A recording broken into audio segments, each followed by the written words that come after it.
कुछ कर सकती है तो मैं बस्ती का हूं, बस्ती का मेरा भाई, मेरा बाप, मेरा पिता, मेरे चाचा, मेरे काका मिलकर के मुझे चुनाव लड़ाएंगे। आप इसकी चिंता मत करिए।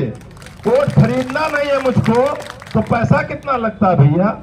गाड़ी घोड़ा चलवा देंगे लोग, अपनी मोटरसाइकिल से प्रचार कर देंगे। और आपको बताऊं, बहुजन समाज पार्टी का कार्यकर्ता आज तक मुझसे एक पैसे का पेट्रोल भी नहीं मांगा है।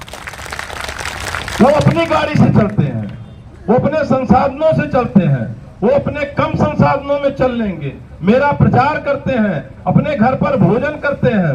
इससे बड़ी ताकत क्या हो सकती है?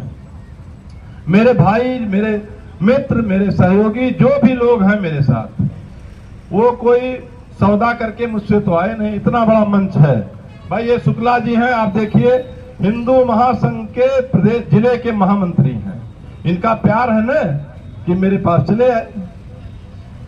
ऐसे तमाम लोग हैं यहाँ बैठे हैं, सब लोग समाज के अग्रणी व्यक्तियों में हैं, सब समाज का नेतृत्व करते हैं और सर्व समाज का नेतृत्व करते हैं।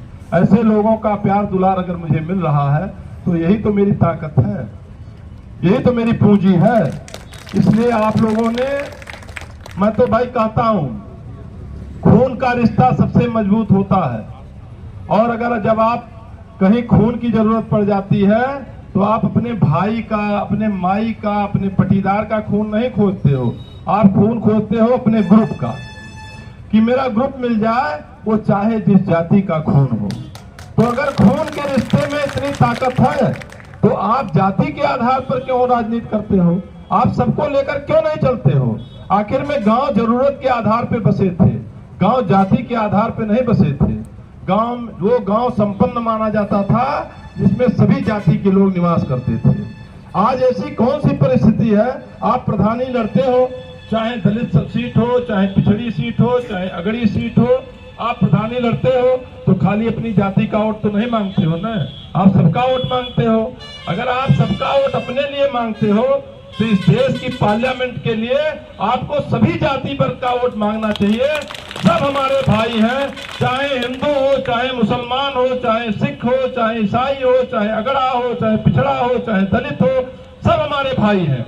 मुझे सबको मिला करके इस नए भारत, इस अच्छे भारत, ये परम वैभव वाले भारत को हमको बनाना चाहिए। मैं आप सबसे फिर मिलूंगा, लेकिन इतना आपसे निवेदन करता हूं, इसमें तमाम कुचक्र चलेंगे। लोग बड़े बड़े नेता ज्वाइन कर रहे हैं, जो खुद नहीं कुछ बन पाए, वो दावा करते हैं कि मैं जिसको चाहूंगा उसको सांसद बनाऊंगा। ठीक, वो 14 हारे, 17 हारे, 19 हारे, 22 हारे। उनका एक दिन मैं स्टेटमेंट पढ़ रहा था, उन्होंने कहा कि मैं जिसको चाहूंगा उसको बस्ती का सांसद बनाऊंगा। मित्रों, आपके नाम पर, आपके अधिकार पर अगर ऐसा कोई चैलेंज करता है तो उसको मुंहतोड़ जवाब देना चाहिए सबको, और सबको मिल करके देना चाहिए। ये आपकी बाप की बपौती नहीं है, इसी में लोग बनते हैं और बिगड़ते हैं। बहुत बड़े बड़े नाम खत्म हो गए और बहुत छोटे छोटे नाम उभर करके सामने आ गए। इसलिए किसी के बाप की बपौती नहीं है। आप आए हो, आप अपने भ्रष्टाचार को छुपाने के लिए भारतीय जनता पार्टी में आ रहे हो। आप अपना काम करो, जनता को अपना काम करने दो। आप दादागिरी करके नहीं यहाँ लड़ सकते हो, और दादागिरी करोगे तो उसका भी हम लोग लड़ना जानते हैं। हर्रैया की जनता तो कम से कम लड़ना जानती है। आपको मुंहतोड़ जवाब देगी। मैं आपके घर का हूं, मैं आपके परिवार का हूं। हमसे मिलने के लिए किसी को 10-5 घंटा नहीं जाना पड़ेगा। 15 मिनट 20 मिनट का यहाँ से हमारे घर का, बंदे से लेकर के हमारे घर का 20 मिनट का रास्ता है। तो भैया आपको खर्च भी नहीं कुछ करना पड़ेगा, मुझे पहचानवाना भी नहीं पड़ेगा। मैं तो आपके बीच का हूं। इसमें कहिए तो हम 90% लोगों का नाम भी जानते हैं, कोई ऐसा तो है नहीं। तो आप ये मानिए, मुझे हर्रैया से आप जितना आगे बढ़ाएंगे उतना ही आप बस्ती जिले की संसदीय सीट पर आपका कब्जा बढ़ता जाएगा। इसलिए सबको मैं सबसे अपील करना चाहता हूं कि आप सब दयाशंकर मिश्र बन के लड़िए। आप दयाशंकर का प्रतिनिधि बन के लड़िए, आप दयाशंकर का वकील बन के लड़िए, वकालतनामे पर मेरे दस्तखत कर लीजिए आप, और गारंटी ले लीजिए कि मैं जो चाहूंगा वो दयाशंकर मिश्रा करेंगे।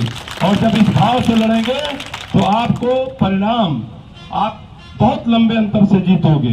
ये कोई सामान्य चुनाव नहीं होगा। लोगों के समझ में आ जाएगा कि ईमानदारी, सच्चाई और चरित्र होता क्या है।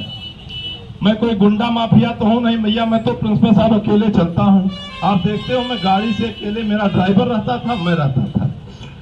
और हमारे लड़के उड़के कहते भी थे कभी कभी कि पिताजी एक आध आदमी लेकर के चलो। हमने कहा किस लिए भैया, मैं खुद आदमी हूं, भगवान का आदमी मैं हूं, तो मैं इस ताम झाम में नहीं आने वाला हूं। मैंने एक बड़े नेता से कहा, हमने कहा जो आदमी कम संसाधन में जीने का अभ्यास कर लेगा वही ईमानदार रह सकता है। आप जानते हो मेरे पास 3 भट्टे थे, तब तक मैं मोटरसाइकिल चलता था और लोग मुझसे कहते थे ये आपको अच्छा नहीं लगता। हमने कहा मैं जानता हूं मुझे क्या अच्छा लगता है। मैं मास्टर का बेटा हूं, मेरे पिताजी अध्यापक थे और उन्होंने कहा था कि बेटा कर्जा लेके कोई काम मत करना, जीवन भर सुखी रहोगे। मैं उसको मंत्र मानता हूं और मैं उनके बताए हुए रास्ते पर चलने का प्रयास करता हूं। मैं आपको ये वचन देता हूं कि मुझसे कोई बेईमानी, धोरतई और 420 नहीं करा पाएगा।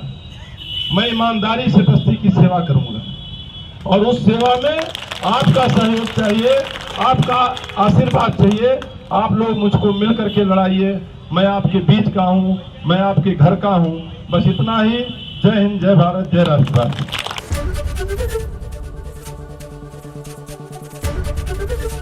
एबीपी गंगा, खबर आपकी, जुबान आपकी।